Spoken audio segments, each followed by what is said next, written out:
Hello, this is Rory with the Love Chat, and today's topic is rose-colored glasses.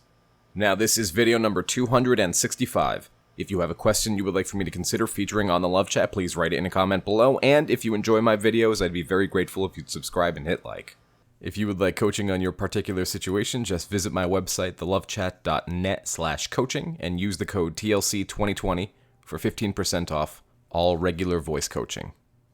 Now then, let's talk about the rose-colored glasses that we are so very, very fond of putting on when there is a breakup situation. We seem to do this every single time we go through a breakup, no matter who did the breaking up or who initiated things. There's always that time where we look back and we're like, man, was it really worth it? Sometimes the dumper will say to themselves, did I make the correct decision? And the dumpee will say to themselves, after months of being treated poorly, or weeks, or whatever the case may be, oh man, they're so great, I need them back in my life, how do I get them back, etc. And, we know that we're doing it. And when we're out of a situation and our friend is doing the same thing, we're able to look at them and go, they were not great to you. Or maybe it wasn't even them, maybe together you made a relationship that was a bit toxic for both of you, and you're objectively able to tell your friend, maybe it's possible the relationship wasn't as great as you're now sitting here telling me it is.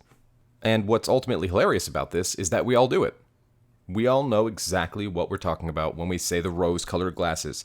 And for those of you who aren't sure what the rose-colored glasses are, or who have maybe never heard this terminology before, the rose-colored glasses means you put on a pair of glasses, it's a metaphor, and everything looks bright and vivid and amazing, and then you realize as soon as you take the glasses off, oh, things are kind of dull and not as great as they were. What's the deal here? I thought this was this fantastic situation that I had myself in, and now I'm realizing the reality, which is that things maybe weren't as great as I'm sitting here pretending they were. The rose-colored glasses is a metaphor for having a relationship that's ended, and you didn't want it to end. 95% of you listening were the dumpee, and so you're looking back on that relationship and reminding yourself of all the amazing times you had, but the problem with that is you're not remembering all the negativity there was in the relationship. All the times where it wasn't so great. All the arguments, all the disagreements with no way forward, all the times where you looked at this other person and you just thought, God, I would love them so much more if I didn't have to see their face today. And look, let's be humans about this. This is completely normal. From time to time, you're going to want to be left alone. You're going to want space for no reason other than you want space. This is not abnormal. This is being a human. But so many times when we're broken up with, we perceive that the other person has all the power. And so what do? We freak out.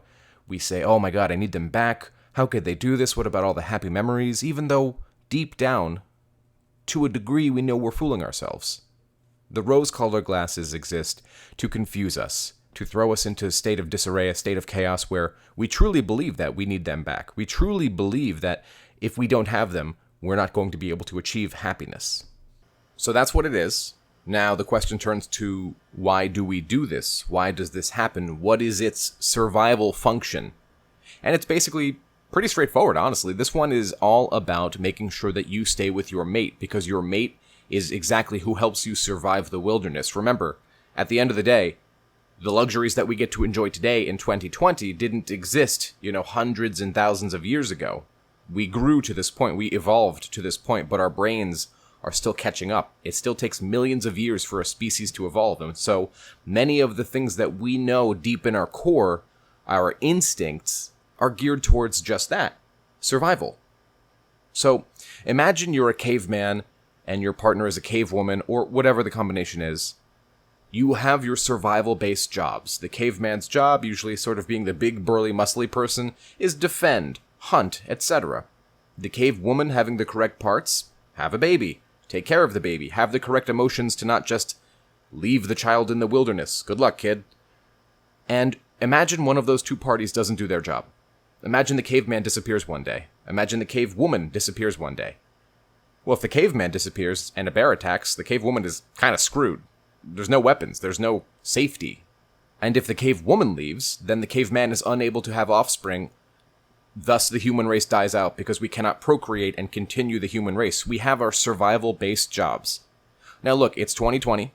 Fast forward hundreds and thousands of years, and things are different. Gender roles are different. There's different sexual preferences. There are different genders in general. And these days things are quite different. But when you're asking the question, why do I baseline do this thing, this rose-colored glasses thing, the answer is because, survivally speaking, it's not normal to have your partner leave. It doesn't make sense to your brain.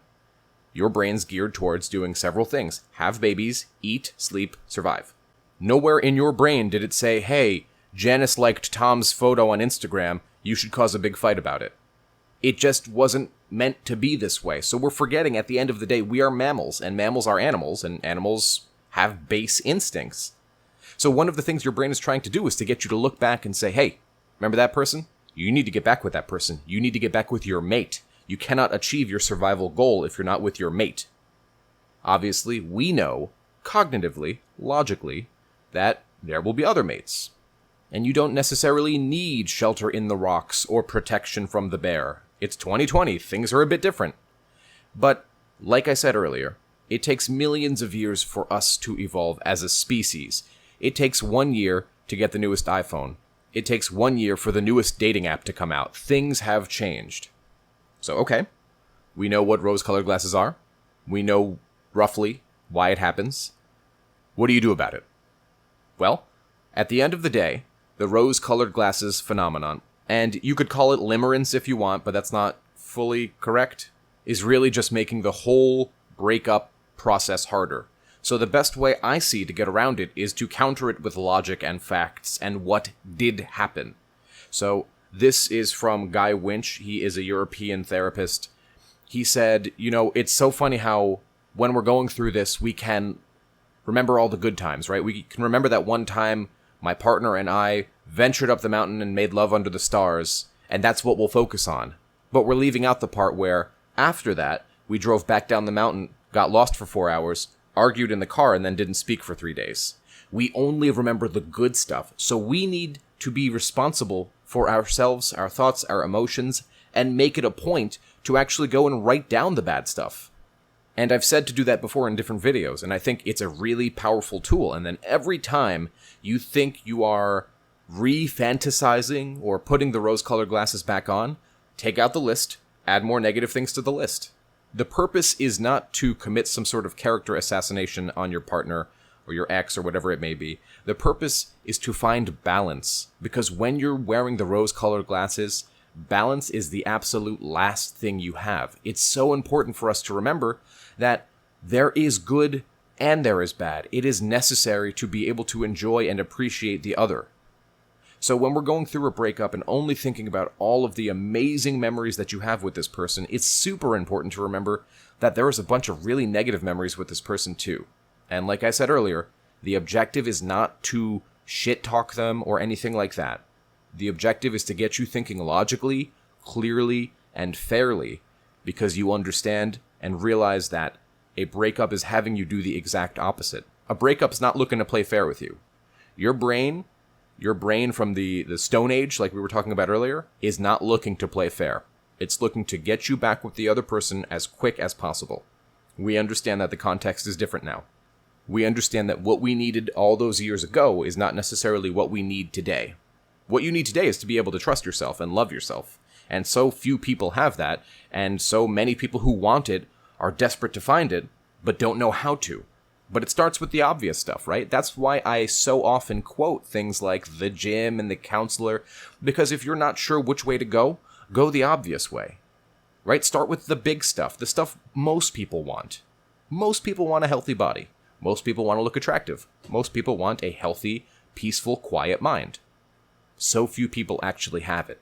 So if you're not sure which way to go, start with the obvious stuff. And along the way, do things like write letters to your exes and then burn the letter. Do not send the letter. Do things like write down all the negative events you guys had. Remember all the arguments. Remember all the fights. Recall the memories that you're purposely, unintentionally, suppressing. This stuff does get easier, but you have to let it get easier. So I think the ultimate step here is to decide you want to move forward in your life and accept the possibility that your ex doesn't come back, or, hey, they might come back, but ultimately we have no control over that condition. We can do things to make the chance better, we could do things to make the chance a hell of a lot worse, but ultimately, at the end of the day, the goal needs to be your self-love, your purpose, your goal. Not happiness for a week or happiness for a couple of months. Happiness and peace and content forever. That's all I had for today. If you found this video helpful, I'd be very grateful if you'd subscribe and hit like. Please leave a comment down below and tell me what you thought of this video and what videos you might like to see in the future. If you'd like extra videos every week, private live streams with me, and free giveaways of my best-selling book on Amazon, just visit my Patreon, patreon.com/thelovechat. And I will be doing a live stream on Sunday. This live stream is most likely going to take place at 7 p.m. Eastern Standard Time. And I'll talk to you all next time.